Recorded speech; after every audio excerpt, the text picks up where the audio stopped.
Estimado público, reanudaremos la sesión.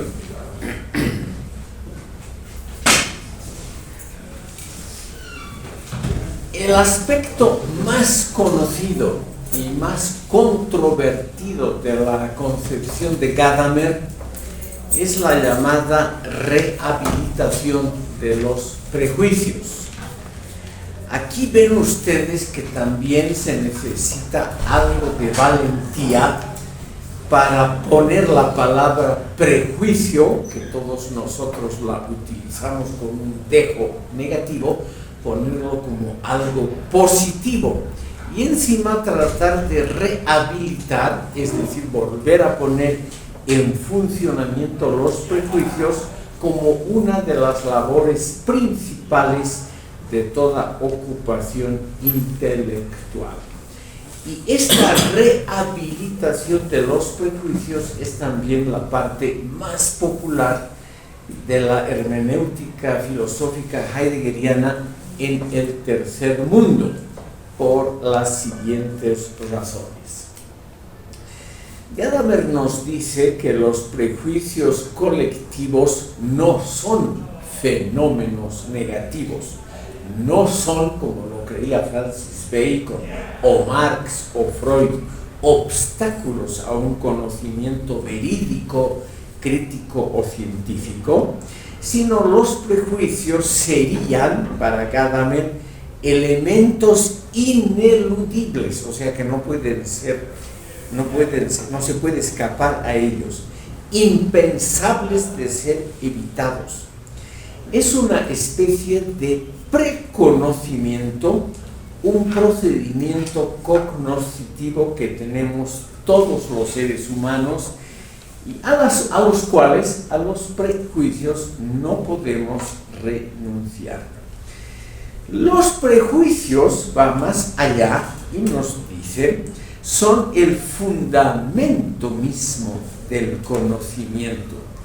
Los prejuicios contribuyen a la ciencia, al verdadero saber. Son indispensables para comprender tanto el mundo exterior como todos los textos intelectuales. Hemos visto ya el contexto de origen de cada persona, sería inescapable, inevitable, aunque sean después considerados como meros prejuicios colectivos o sociales. Él nos dice, los prejuicios colectivos son formas útiles, válidas en todo contexto, para comprender el mundo, porque son una forma, y él usa estas palabras, de precomprensión, preentendimiento del mundo, tan correctas o falsas como cualquier otra forma de conocimiento. Gadamer nos dice, todos los contextos de precomprensión, de preentendimiento, son iguales en dignidad ontológica y cognoscitiva, iguales a todos los otros contextos que se han desarrollado históricamente en el mundo. Nadie debería avergonzarse por pertenecer a un determinado contexto social e histórico de preentendimiento.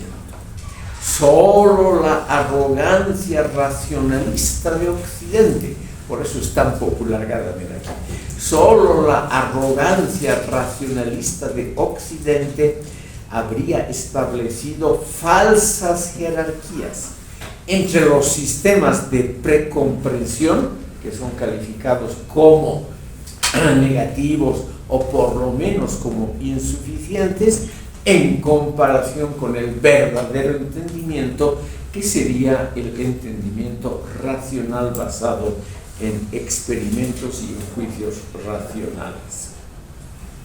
Con varios ejemplos nos muestra que esas jerarquías occidentales han sido sedimentadas por la fuerza de las armas, o sea, por algo no racional.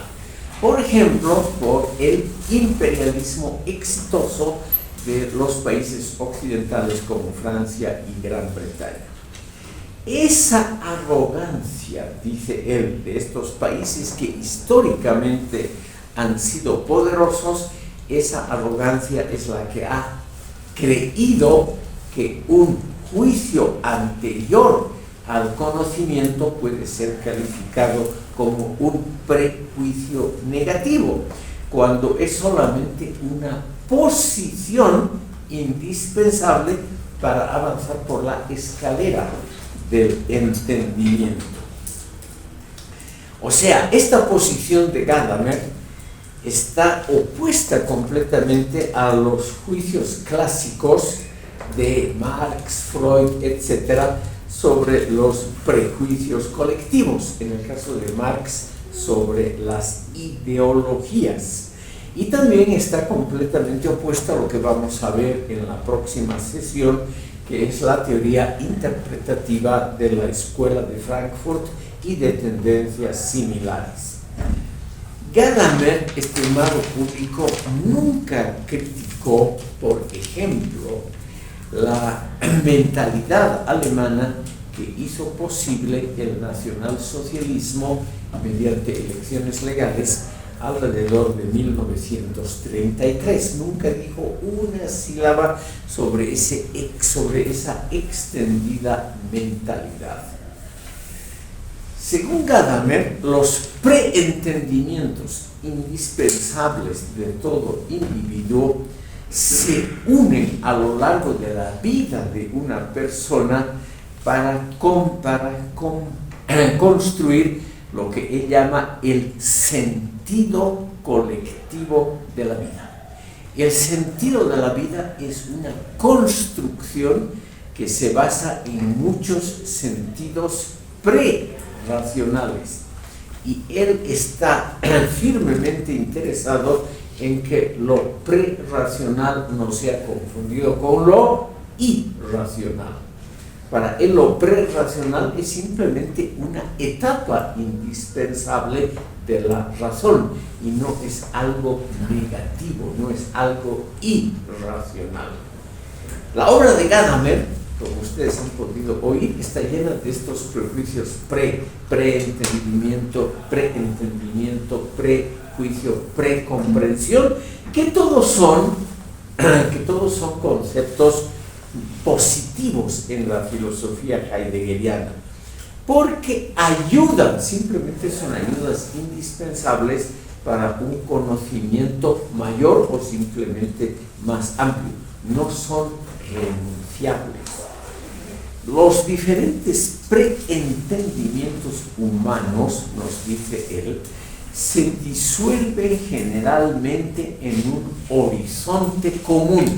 Él ha inventado esa expresión, ahora relativamente usual, el horizonte común de entendimiento, donde confluyen todas las versiones de preentendimiento, de precomprensión particulares.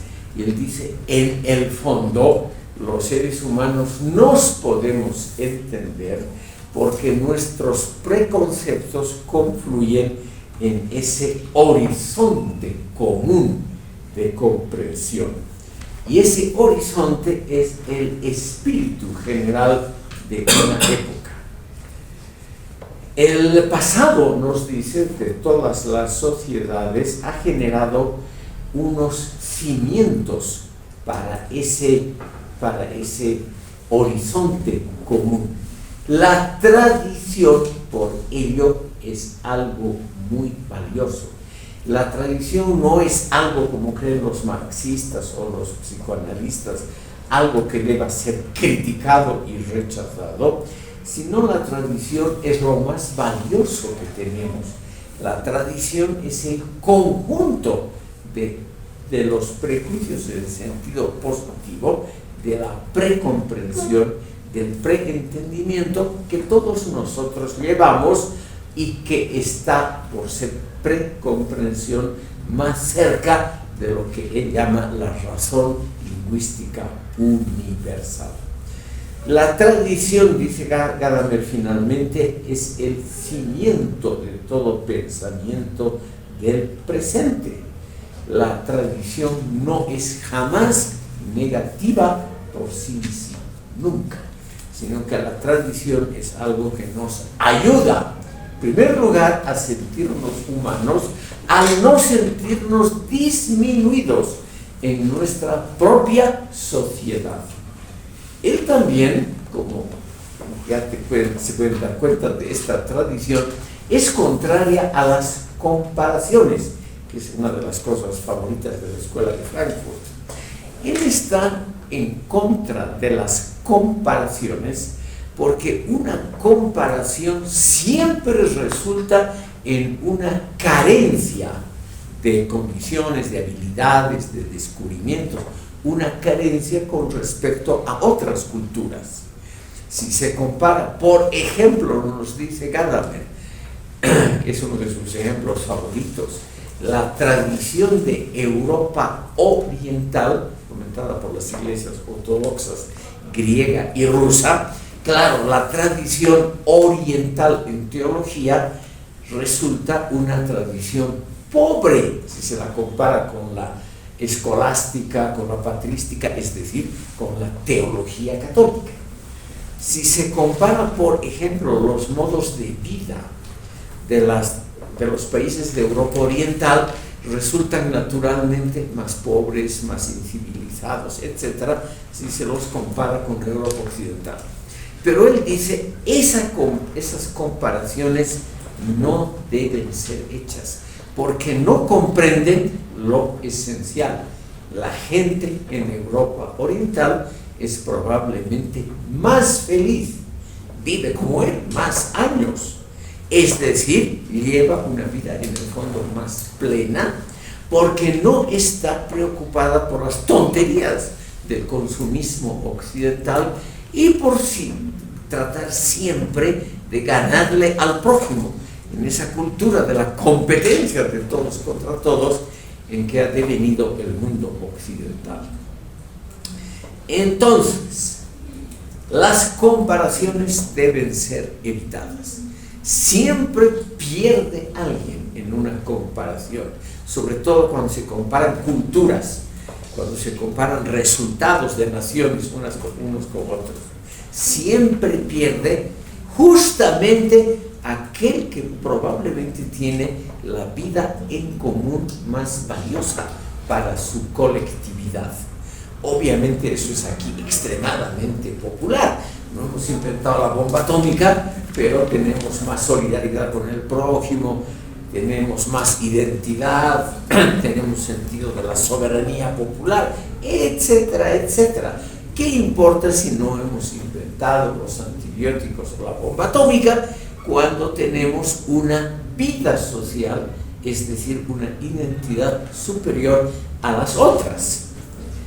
Por eso es que Gadamer es tan popular aunque no lo citen, entre pensadores, digamos, actuales. La crítica a Gadamer, ahora pasaremos a ello, estimado público, ha señalado siempre, por ejemplo, la de Jürgen Habermas, ha señalado siempre la tendencia a favorecer la tradición, el sentido común colectivo y las precomprensiones independientemente de su contenido, dice Habermas, con el peligro evidente de legitimar regímenes sociales opresivos o por lo menos elitarios. Gadamer ha contestado a esta crítica de Habermas y ha dicho que su concepción favorece políticamente la prudencia, la clásica frónesis de Aristóteles, independientemente del programa político. Él cree, por lo tanto, que todas las sociedades del mundo tienen algo de razón en sí mismas, que no se puede calificar, por ejemplo, de predemocráticas a las sociedades del tercer mundo, que no se las puede calificar como sociedades que no han alcanzado todavía un rango positivo de modernidad, porque ese rango positivo es el prejuicio de los occidentales. Y al ser el prejuicio es naturalmente tan válido o tan poco válido como cualquier otro prejuicio colectivo. Quiero mostrarles que Habermas admite que todas las sociedades forman evidentemente una especie de horizonte común de comprensión, sobre todo en el mundo globalizado del presente, donde todas las sociedades tratan de desarrollarse, por lo menos en el campo económico y técnico, según un solo parámetro. Pero Habermas nos dice, por más extendida que sea esta concepción, no puede ser la única concepción para comprender el mundo actual. No sé, y aquí hay una frase muy simple, pero que creo yo ilumina esta situación. Habermas dice, comprender no es perdonar, y perdonar no es legitimar. Por lo tanto, podemos comprender sociedades ajenas a la nuestra, pero no por eso tenemos que legitimarlas, que creer que tienen su razón en sí mismas. Es decir, no tenemos por qué defenderlas por ser extrañas. Simplemente yo les cuento esa posibilidad. Él dice, está muy bien, Gadamer es un pensador tolerante, partidario del pluralismo, de alguna manera un humanista. Pero Habermas dice, no se puede ser comprensivo con aquellas tradiciones y con aquellas mentalidades que oprimen opiniones divergentes. Es decir, no se puede ser comprensivo con mentalidades autoritarias y totalitarias simplemente porque son lo típico, es decir, lo esencial de otras sociedades. Esto claramente en referencia sobre todo al Islam. En el Islam la identidad social está muy marcada por la conexión íntima entre religión y sociedad, por la conexión indestructible entre lo que está en el Corán y lo que debe hacerse en la realidad.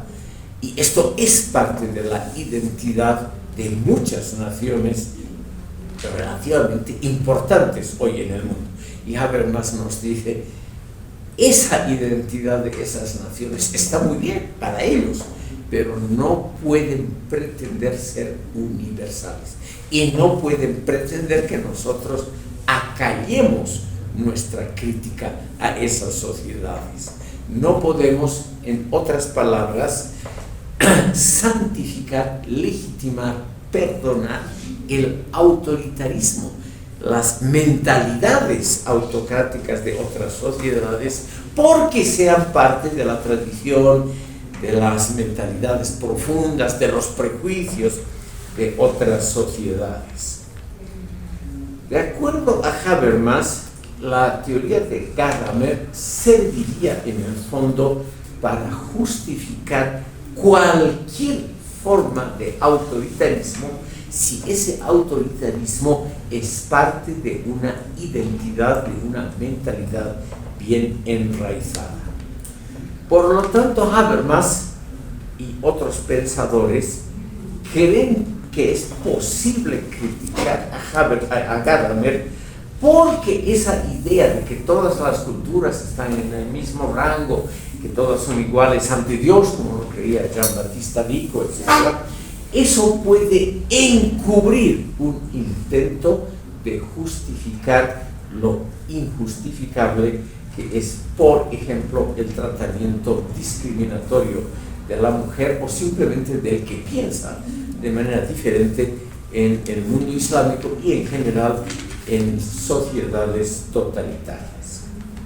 Esa es la principal crítica, estimado público, Habermas concluye que en términos políticos prácticos, Gadamer sería una muestra de ingenuidad, de infantilismo. El no querer ver que no todas las tradiciones son igualmente válidas, que hay tradiciones destructivas para la humanidad a largo plazo.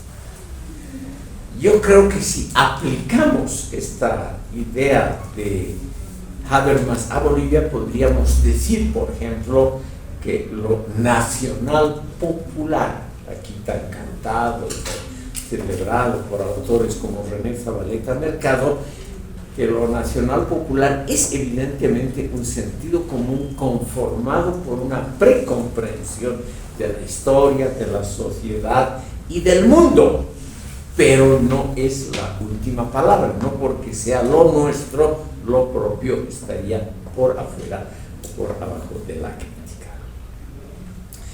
Quiero mostrarles dos detalles más de la obra de Gadamer.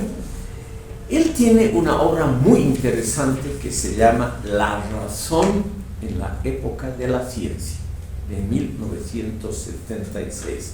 La razón en la época de la ciencia, donde Gadamer critica precisamente el racionalismo histórico de Hegel, Marx, Freud y la Escuela de Frankfurt, mostrando, y en eso puede tener razón, la carencia de elementos empíricos en estas construcciones universalistas.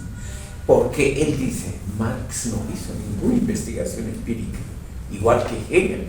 Hegel habló de la China, de la India, como el espíritu del mundo iba desde la China, pasando por la India, Persia, hacia Occidente, pero eso es una mera interpretación. No se puede fijar empíricamente a ese espíritu del mundo. La misma palabra, el espíritu del mundo, es una construcción interpretativa, tan válida o tan poco válida como cualquier otra. Entonces, dice él, lo que han hecho estos señores, Hegel, Marx, Kuhn, o sea, los grandes constructores de filosofías de la historia, son típicas obras de intelectuales que en su cómodo escritorio interpretan la historia universal sin mezclarse nunca en ella. Y esa construcción universalista, ese espíritu hegeliano del mundo que va de oriente a occidente, adquiriendo cada vez mayor racionalidad, él nos dice, esa construcción es denigratoria con respecto a los pueblos que Hegel deja de lado. Lo cual, estimado público, puede ser verdad. Hegel, en toda su enorme obra, jamás menciona a Europa Oriental, toda Rusia, Polonia, el mundo de los eslavos, el mundo escandinavo, son cosas que jamás él menciona, lo mismo Marx. Y en general, estas construcciones históricas siempre son altamente selectivas, según Gadamer. Según Gadamer, todos estos historiadores en sus cómodos escritorios lo que hacen es imaginarse un espíritu de la historia, un espíritu que en el caso de Marx va, por ejemplo, de la sociedad esclavista a la feudal, a la capitalista y al socialismo, lo cual, según Gadamer, cuando mucho, tiene un valor histórico muy reducido solo para ciertos sectores de Europa occidental y no tiene ninguna aplicación para el presente y probablemente para el futuro de esos enormes territorios. Entonces, ¿qué es lo que hace Marx? ¿Qué es lo que hace Freud con la universalidad, por ejemplo, del complejo de Edipo, o para las mujeres del complejo de Electra? Cosas que pueden ser ocasionales, es decir, que ocurren solamente en determinados contextos históricos y geográficos, son universalizadas, es decir, son creídas, consideradas como fenómenos mundiales y globales. lo cual, según Gadamer, no se puede tomar. Por lo tanto, él nos dice, el mundo sería más pobre sin Hegel y sin Marx, pero tal vez el mundo sería más vivible sin estos señores que han tratado de imponernos una visión del mundo que ha salido de su escritorio, que no tiene que ver con la realidad empírica, según Gadamer. Es decir, estimado público, entre los grandes culpables de los desastres universales estarían precisamente los intelectuales, nosotros, porque nosotros habríamos empujado a un orden social determinado a hacer una revolución, según Gadamer, que no sirve para nada, como la soviética. Está hablando más o menos de 1990, después de la caída del muro de Berlín, una sociedad que no ha servido para el fin que ella misma se había propuesto y que ha salido exclusivamente de un escritorio, de papeles, de interpretaciones y no de la realidad empírica. Él nos dice, ¿qué tenía de capitalista el régimen ruso, la sociedad rusa, en 1917, que hubiese sido plausible el paso inmediato al socialismo como lo creyó Marx? Simplemente eso estaba en la cabeza de los intelectuales que hicieron esa revolución y en las esperanzas generalmente ingenuas y fallidas de las masas que creyeron a esos intelectuales. Entonces, aquí viene una cosa muy interesante que nos dice Gadamer.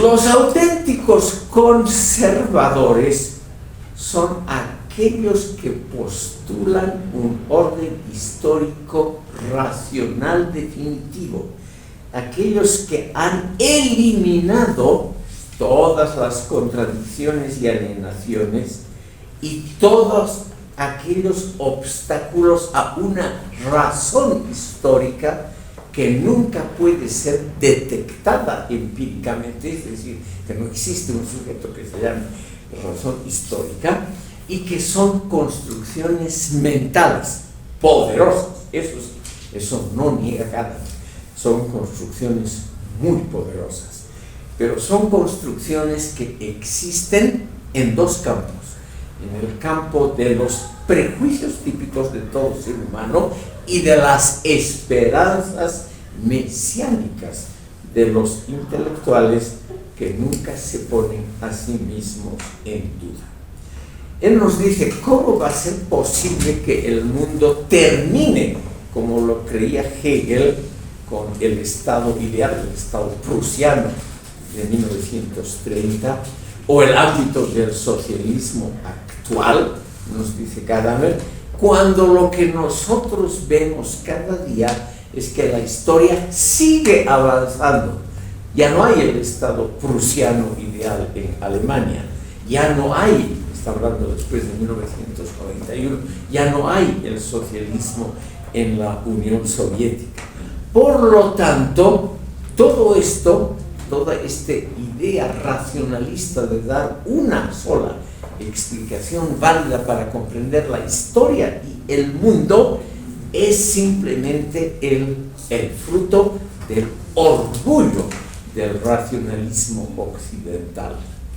Y no es la única interpretación, porque todas las otras interpretaciones de la historia son igualmente válidas, dice él, esto para provocar obviamente a los lectores, igualmente válida la interpretación que nos dice que el imperio zarista no estaba mal para la sociedad rusa de principios del siglo XX, correspondía más o menos a esa sociedad.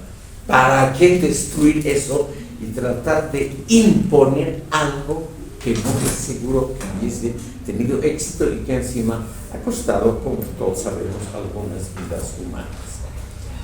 Entonces nos dice Gadamer en su obra La razón en la época de la ciencia: la hermenéutica se interesa más por preguntas que por respuestas. pero esto evidentemente está, yo creo, en contradicción con los sentidos comunes colectivos que él en otras partes de su obra alaba. Y luego, yo creo que aquí lo rescatable de esta tendencia, estimado público, es el tratamiento de la estética. Como les decía, el tratamiento de la historia y de la estética, el poder y la belleza, son los dos elementos humanos que hemos creado que más interpretaciones divergentes han producido. Una cosa elementalísima, por ejemplo, es la concepción de la belleza, que va cambiando a través del tiempo. Nosotros, en un momento dado, cuando vivimos los de Gadamer, cuando vivimos, creemos que nuestra concepción de la belleza y de la estética es la verdadera, la predominante, la que siempre va a ser la dominante, y eso no es así. Va variando enormemente. Y eso se muestra claramente en un simple estudio de historia del arte. En 1974, Gadamer publicó un libro que ya les he mencionado, que se llama La actualidad de lo bello, el arte como juego, símbolo y fiesta, que es probablemente la obra más popular de Gadamer. Reitero el título, que es muy curioso: La actualidad de lo bello, el arte como juego, símbolo y fiesta. Y aquí él nos dice que lo que nos distingue a nosotros los humanos de los animalitos es precisamente nuestra capacidad de juego. Hay muchas teorías parecidas. Hay una obra que estaba justamente muy de moda en esos años, Homo Ludens, el hombre que juega, del filósofo holandés Johan Huizinga, que en esa época fue muy notable, porque este tipo, con muchísimos ejemplos empíricos, nos mostró que el único ser vivo que juega son los humanos.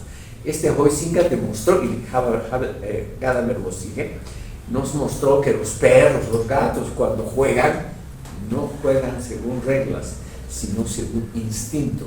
En cambio, nosotros los humanos habríamos inventado el juego con reglas, y eso sería el gran avance civilizatorio. En todo juego, por ejemplo, cuando jugamos póker, hay evidentemente también el elemento de la astucia, pero es un juego que, si se lo juega bien, se basa en reglas estrictas, en el cumplimiento de reglas. En cambio, los animales, cuando juegan solamente según instinto. El juego, nos dice Gadamer, es una forma y una extensión de la verdad profunda. El juego es una forma autónoma de vida que no puede ser reducida a una explicación racionalista. El arte hace visibles los grandes ideales clásicos y, usando una expresión de Heidegger, Gadamer nos dice, es un incremento del ser. El arte aumenta, mejora el ser humano. Yo creo que esto tiene su importancia, estimado público, porque estamos ante un filósofo que se ha dedicado intensamente a la historia del arte, lo que para él engloba la historia de los juegos. Y si él nos dice que los juegos son importantes, y los juegos son también lo contrario a la esfera de la absoluta agresividad. El juego es algo donde la gente compite, a veces compite hasta matarse, pero compite en general en forma pacífica. Por lo tanto, une dos cosas: la competencia, que pertenece a la esencia humana, pero al mismo tiempo el deseo de seguir reglas. O sea, reglas por un lado, juego por otro, según Gadamer. Eso es exactamente el juego humano. por ejemplo, los juegos de naipes, de suerte, etc., o los juegos infantiles, que en contraposición a los animales son, según Gadamer y según Huizinga, juegos que siguen reglas estrictas. Y esa es la cualidad que nos hace humanos, porque nos hace tolerantes. El juego nos muestra que el otro puede ganar, que el otro tiene la posibilidad a veces de superarnos, y por lo tanto el juego realmente nos muestra algo muy importante: los límites que tenemos. Nosotros comprendemos nuestras limitaciones, o sea, nuestros posibles defectos, lo que no podemos hacer todos los días, precisamente jugando. Porque no podemos, si jugamos correctamente, no podemos, en póker o lo que sea, no podemos ir en contra de las reglas del juego. El que juega bien es un tipo que respeta al otro, que respeta los derechos del otro. Por lo tanto, el juego no solamente es una forma racional de comportarnos, sino es una forma democrática. Por lo tanto, muy razonable. Quiero finalizar lo de Gadamer, estimado público, mencionando esto en una obra posterior, en la última obra que él ha escrito, que se llama, curiosamente, El comienzo de la filosofía. Esa es la última.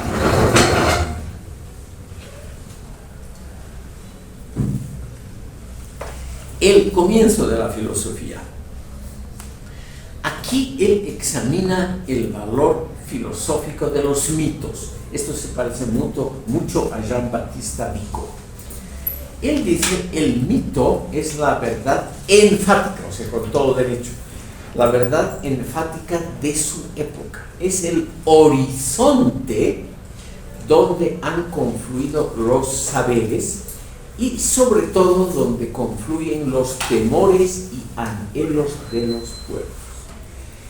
El mito es, por lo tanto, el sentido común de un pueblo y tiene una verdad enfática, o sea, más profunda, que una explicación científica, por ejemplo, de la situación política, bélica, guerrera, económica de un pueblo.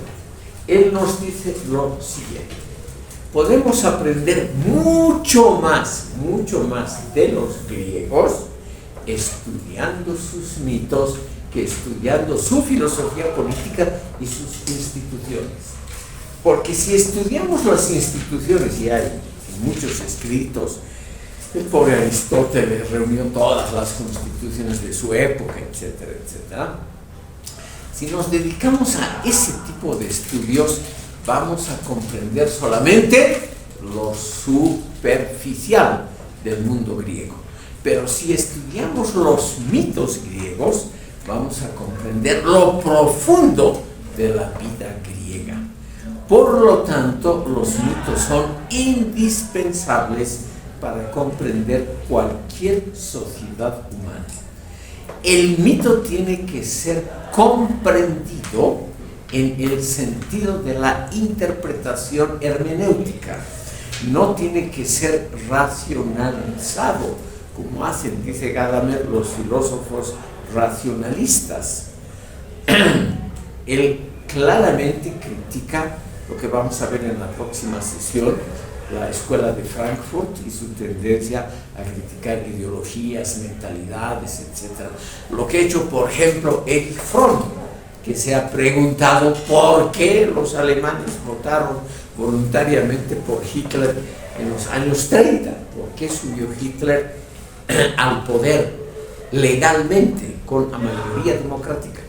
Según Gadamer, esa es una pregunta ridícula, por la siguiente razón: los alemanes estaban cansados, con mucha razón, del régimen de la República de Weimar, que les trajo desempleo, que les trajo, sobre todo, no una explicación adecuada de lo que era la identidad alemana.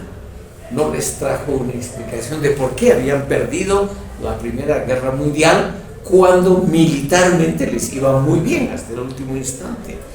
Entonces, según Gadamer, lo importante no es comprender en el sentido marxista o freudiano o de la Escuela de Frankfurt, no criticar mentalidades, sino creer la profundidad de los mitos, porque ahí estaría la verdad, el sentido de la vida que tienen las sociedades. Y tal vez para sorpresa de ustedes, esa verdad enfática de los pueblos puede tener siempre un elemento religioso. Sí, estimado público, al final de su vida, Gadamer a fines del siglo XX, todavía seguía con la idea de que la religión no es algo despreciable, como creyeron todos los ilustrados, los marxistas, a los cuales va naturalmente su crítica, sino que la religión es el sentido profundo de la vida humana. Ahí está la verdad del hombre. Los que no tienen religión son los animales. Nosotros somos los únicos seres vivos que poseemos una idea religiosa. Y por lo tanto, nos dice Gadamer, la religión tiene que ser algo muy importante.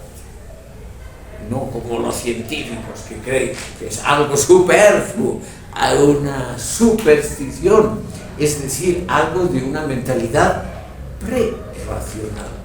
En cambio, él nos dice, precisamente porque es prerracional la religión, nos muestra algo más profundo que la mera razón.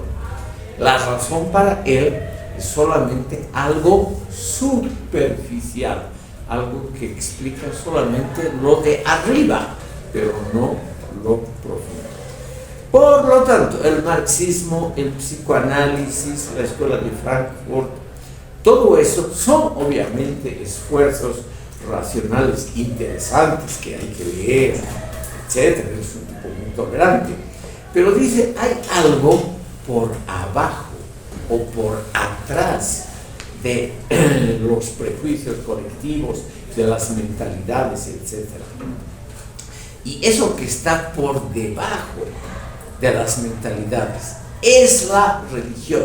Eso que está por abajo de todo tipo de esfuerzo que hace el ser humano por vivir más tiempo, por prolongar la vida, eso es un espíritu religioso.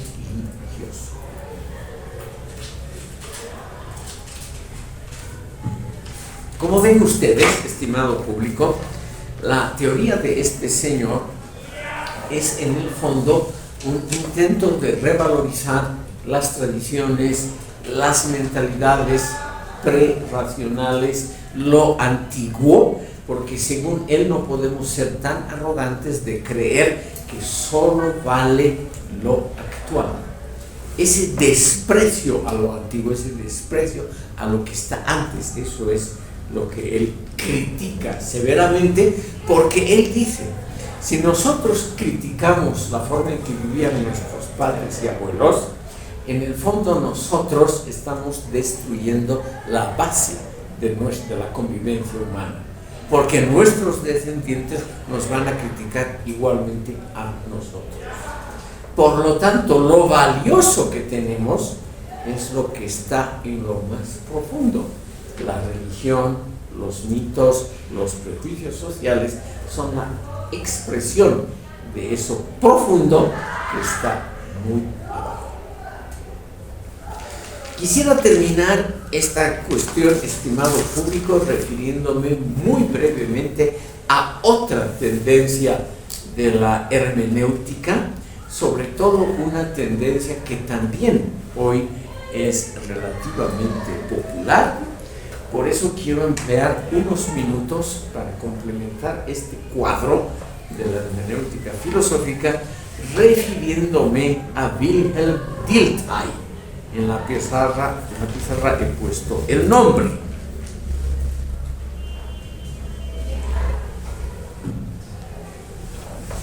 Ustedes dirán, es un regreso al siglo XIX.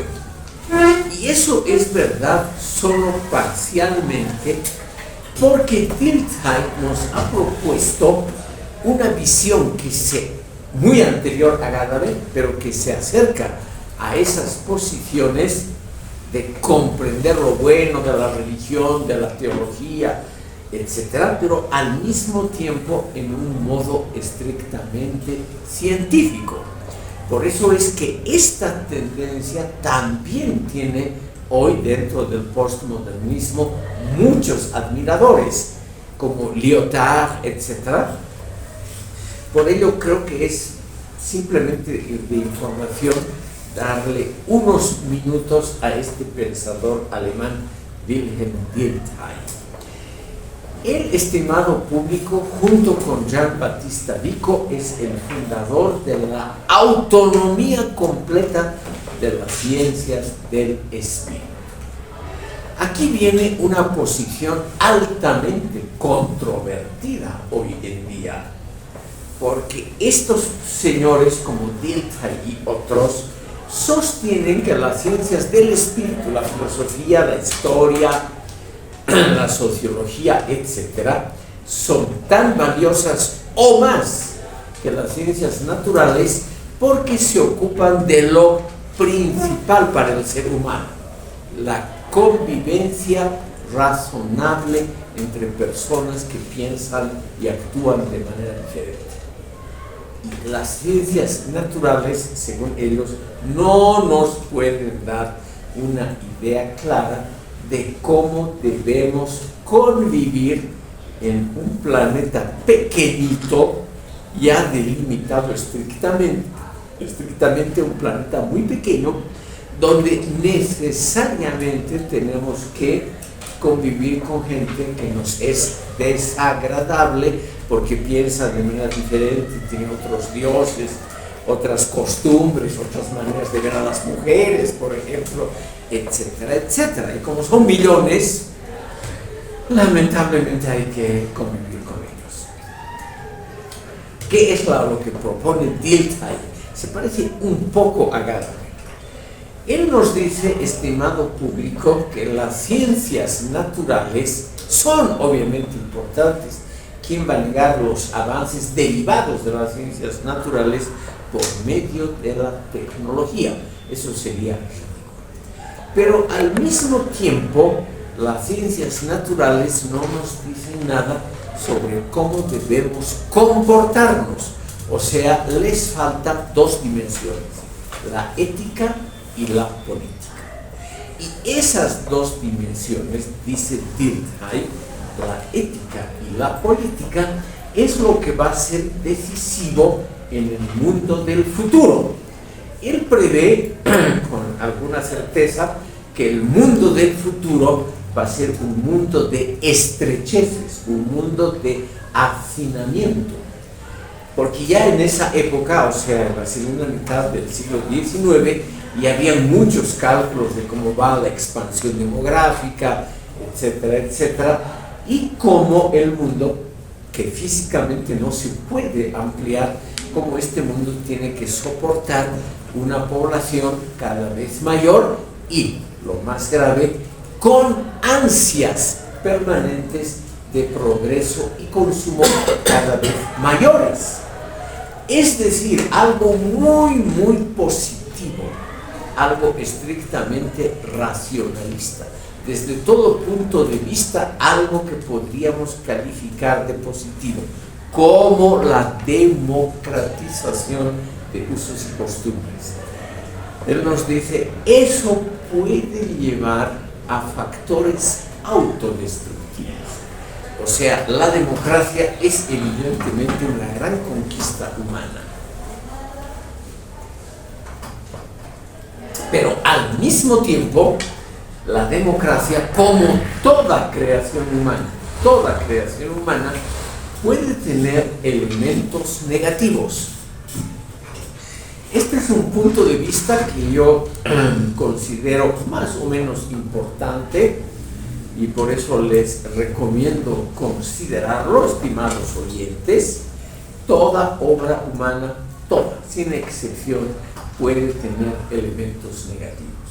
Por lo tanto, las mejores obras de la humanidad, la democracia, el racionalismo, el aumento del nivel de vida, todo eso, el dominio del mundo por la ciencia, también pueden contener elementos autodestructivos. Y esos elementos autodestructivos solamente se pueden controlar, conocer y controlar mediante las ciencias del espíritu.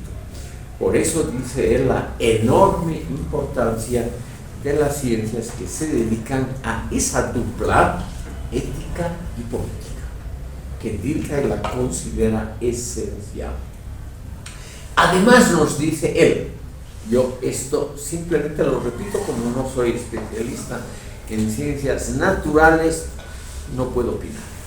Él dice, hay algunas cosas que no pueden ser traducidas a un idioma científico racional. Por ejemplo, la experiencia del tiempo, lo que incluye los deseos, las esperanzas, los temores, los anhelos superiores del ser humano. Todo eso tiene que ver con el tiempo. Y él nos dice, eso no puede ser comprendido mediante las ciencias naturales. Luego él nos dice, hay otras cosas que tampoco pueden ser comprendidas, pero que nosotros las practicamos o las deseamos todo el tiempo. Por ejemplo, la satisfacción personal, el amor, la amistad, etc. Son algunos fenómenos que no pueden ser reducidos a fórmulas matemáticas o racionales. Y el mundo sería mucho más pobre sin la experiencia del amor y la amistad. No sé qué piensan ustedes, pero es que ustedes no consideren que esos dos fenómenos sean tan importantes.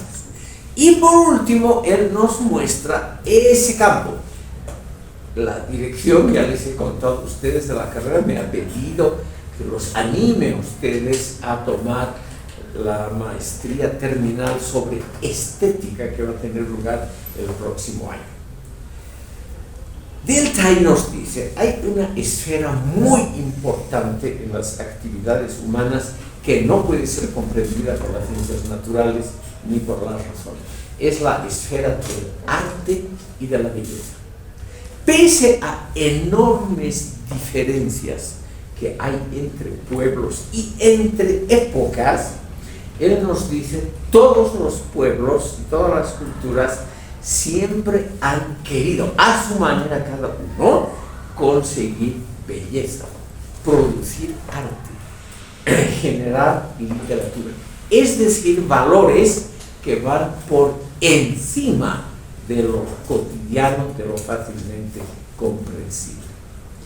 El mundo sería mucho más pobre sin las grandes obras maestras de la literatura, del arte, etc., de la música, etc.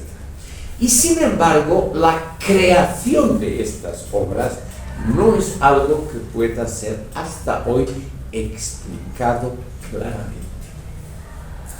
Y aquí, estimado público, se une con una curiosa expresión de una persona que normalmente tenía ideas muy diferentes sobre todo esto. Por eso quiero anotarles a ustedes el nombre de esta obra.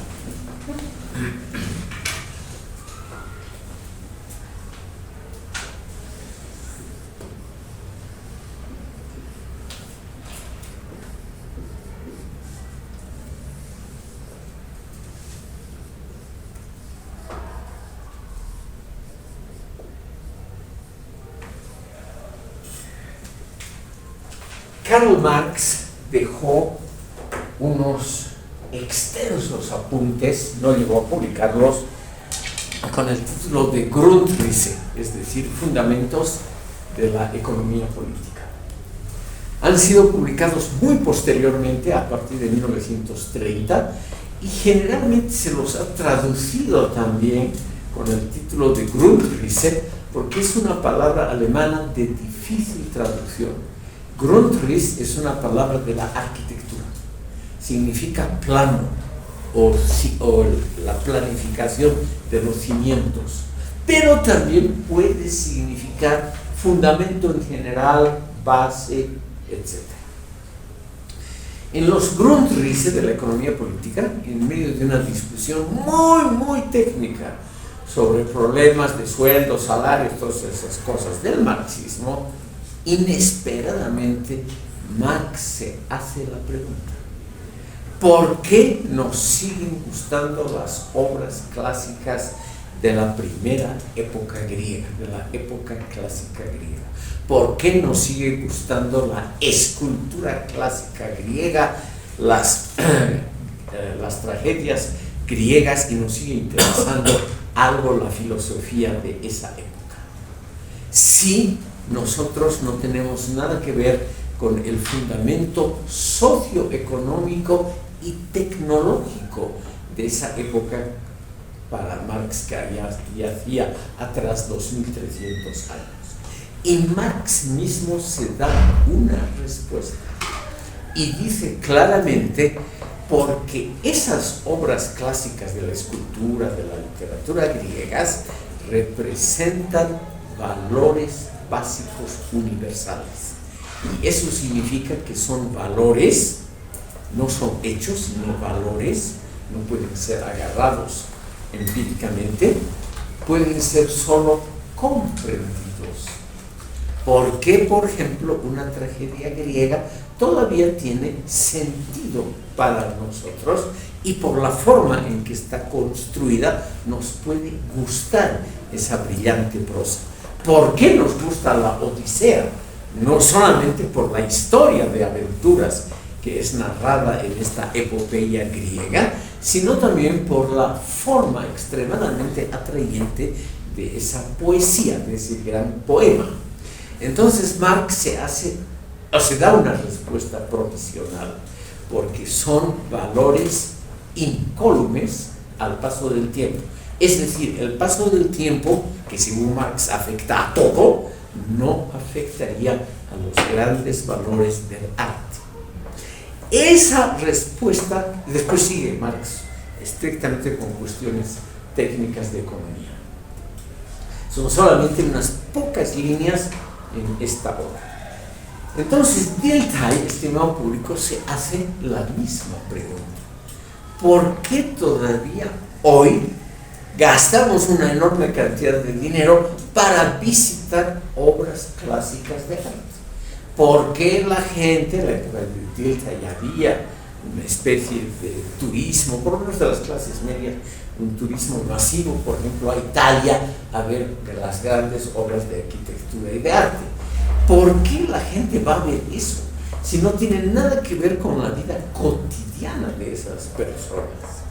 Esa es una pregunta muy interesante que se hace Dilthey, y nos dice lo siguiente: esas obras de arte representan valores, y el valor es algo que no es un objeto, pero que está representado en un objeto.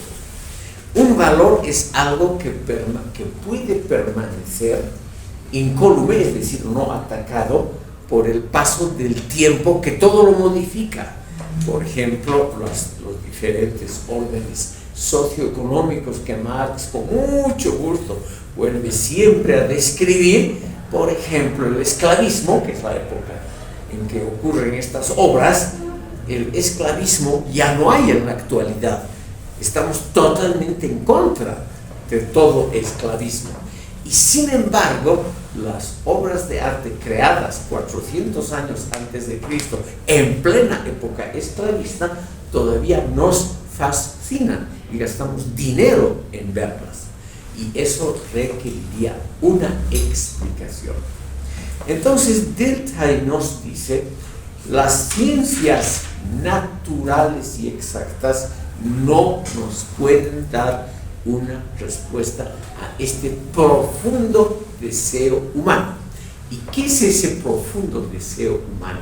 Es el deseo de unir la inmortalidad, o sea, que algo quede de todo lo que hacemos en el mundo con la belleza. Ese es el deseo de los grandes artistas. O sea, unir algo, vincular algo que va a quedar para los siglos venideros y eso revestirlo de belleza estética. Ese deseo sería extraordinariamente fuerte, por lo menos en una parte de la humanidad. No es tan pequeña esa parte.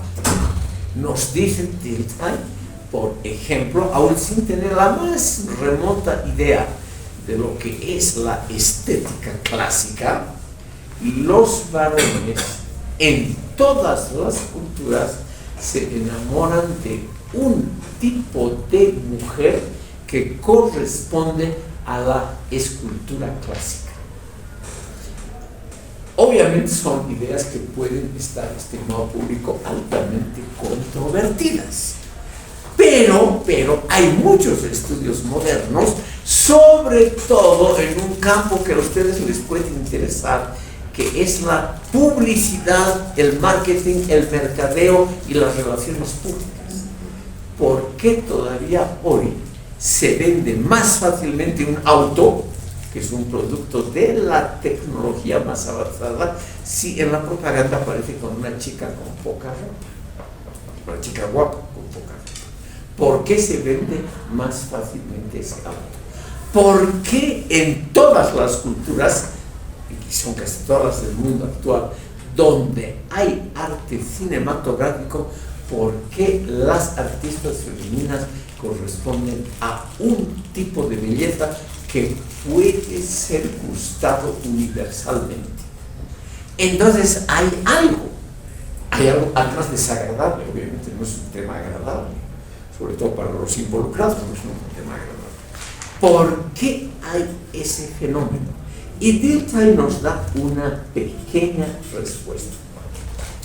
Él nos dice, los seres humanos queremos dejar una pequeña semilla de inmortalidad. Sabemos que vamos a morir, pero teniendo hijos o descendientes, o dejando dinero, o dejando una gran empresa, o dejando una obra artística o intelectual, queremos pervivir en la posteridad. Y los artistas son los que mejor lo hacen porque revisten esos objetos con belleza estética. Por lo tanto, el problema de la belleza estética no es solamente un problema de gustos, de relaciones públicas, de tradiciones casuales, sino que es un problema filosófico. Es, estimado público, como nos dice Dilthey, el problema por qué el amor, la ilusión, etcétera, porque esas son cualidades repetidas en todas las culturas, dice él. En todas las culturas el amor, la ilusión, una vida bien lograda, como se decía en la Grecia clásica, una vida bien lograda, son valores aceptados por todas las culturas de la humanidad.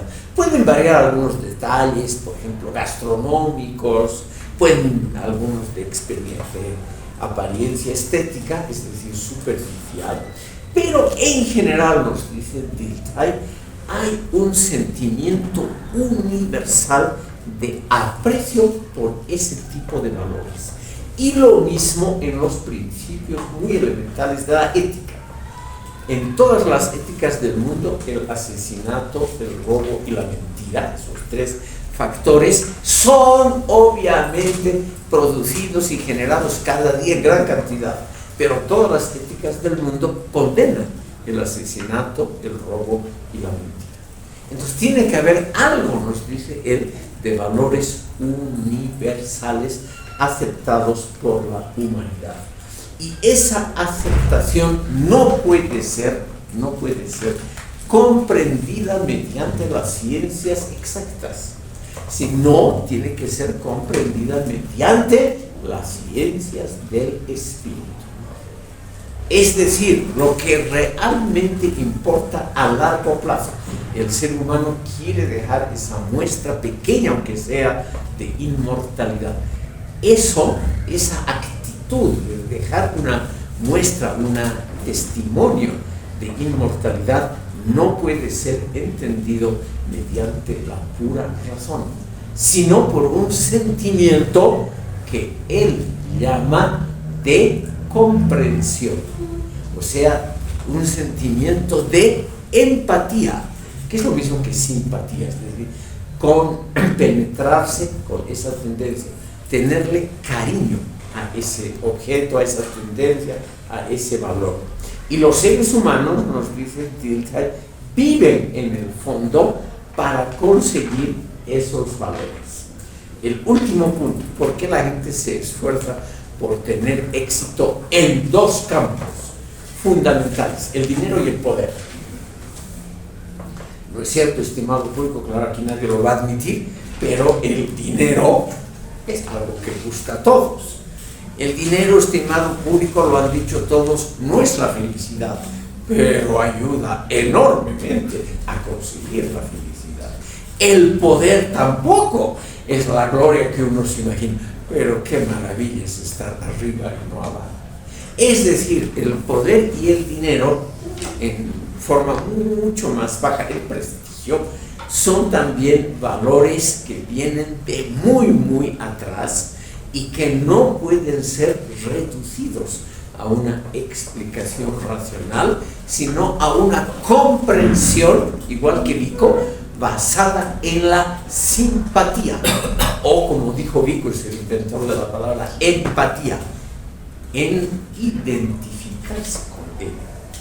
La gente que se identifica con la belleza es la que comprende el valor artístico de una obra de arte, de música, de pintura, etc. Entonces, como vivimos en una época, estimado público, donde el mercadeo, las relaciones públicas, la propaganda comercial son inmensamente importantes, ahí podemos ver, apreciar ahora la relativa importancia de este aporte, de este hombre modesto, Wilhelm Dilthey, de este modesto profesor universitario que escribió solamente un gran libro, la Introducción a las Ciencias del Espíritu, donde están todos los elementos que les acabo de mencionar. Para terminar, tenemos entonces una tradición filosófica que pone el acento, estimado público, en la legitimidad de los sentimientos, en la legitimidad de las emociones, y no solamente en un cálculo instrumental bien hecho como hacen los racionalistas. Y ahí creo yo que está el valor del postmodernismo actual, solamente en ese campo, el mostrarnos que el racionalismo no puede explicarnos todos los fenómenos. Les explico brevemente lo que vamos a hacer en las próximas 2 sesiones, si es que hay esas 2 sesiones. Vamos a ver la posición contraria, estimado público, la posición del racionalismo actual, que está encarnado en el marxismo crítico, en la escuela de Frankfurt, en la obra de Max Weber, que es una obra filosófica, y en tendencias similares. Una sola sesión nos va a bastar porque nos vamos a dedicar a la parte hermenéutica de esas teorías. Y si el tiempo nos alcanza, en la sesión final, como un resumen, vamos a ver por qué la estética, el poder y la filosofía de la historia son los 3 temas principales de toda interpretación. ¿Por qué el ser humano se preocupa tan intensamente en estudiar fenómenos de estética, de historia y la atracción increíble que tiene el poder? Por hoy, gracias por haberme escuchado.